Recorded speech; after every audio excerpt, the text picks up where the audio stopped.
বর্তমান সময়ে আমরা মানুষ হিসেবে কেমন সেই বিষয়টা বোঝার জন্য আসলে অনেক দূর যেতে হয় না।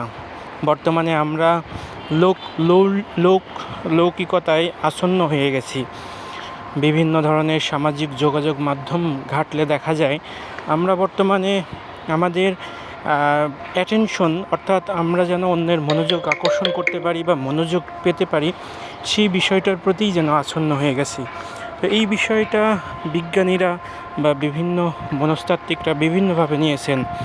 এটা এক ধরনের অসুস্থতা বা এটা এক ধরনের রোগ, অথবা এটা এক ধরনের মানসিক অশান্তির অন্যতম একটি কারণ।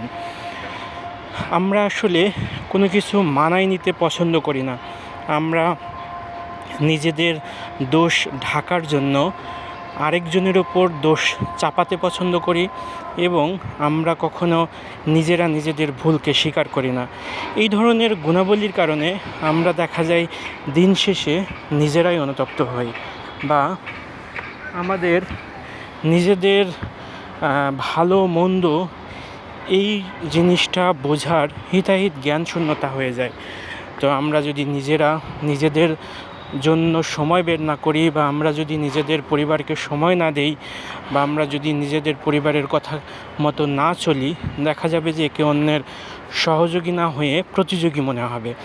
আর এই পৃথিবীতে যারা প্রতিযোগী, কিভাবে একজন আরেকজনের ক্ষতি করতে হয় সেই বিষয়টা নিয়েই তারা সবচেয়ে বেশি চিন্তা করে, বা সেই বিষয়টা নিয়েই তারা বেশি ভাবে।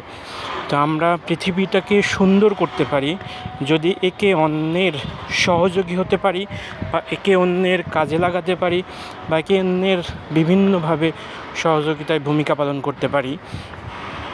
আমি যদি বলি, যেমন আমরা সামাজিকভাবে বসবাস করলেও বর্তমান সময়ে দেখা যায় সামাজিক মূল্যবোধটা আর আগের মতো দেখা যায় না। সামাজিক মূল্যবোধের মধ্যে অন্যতম একটি উপাদান হচ্ছে আমি অন্যকে সহযোগিতা করা। অর্থাৎ আমরা যেই স্থানে বসবাস করি তার আশেপাশের 40 ঘর পর্যন্ত আমাদের প্রতিবেশী থাকে। তো আমরা 40 ঘর নয়, মাত্র 4 ঘর পর্যন্তও নিয়মিত খোঁজ রাখি না। কিছুদিন আগে পত্রিকায় এসেছিল একজন ব্যক্তি মারা যাওয়ার প্রায় 1 মাস পরে তার রুমের মধ্যে গলিত পচিত বডি পাওয়া গেছে। তো এই ধরনের ঘটনাগুলো আসলে কখন ঘটে? যখন দেখা যাবে যে বিশেষ করে শহর অঞ্চলে যেই ফ্ল্যাটে আপনি থাকেন তার পাশের ফ্ল্যাটের কে থাকে বা কারা থাকে সেই বিষয়টাও আমরা খোঁজ রাখি না। আমাদের উচিত একে অন্যের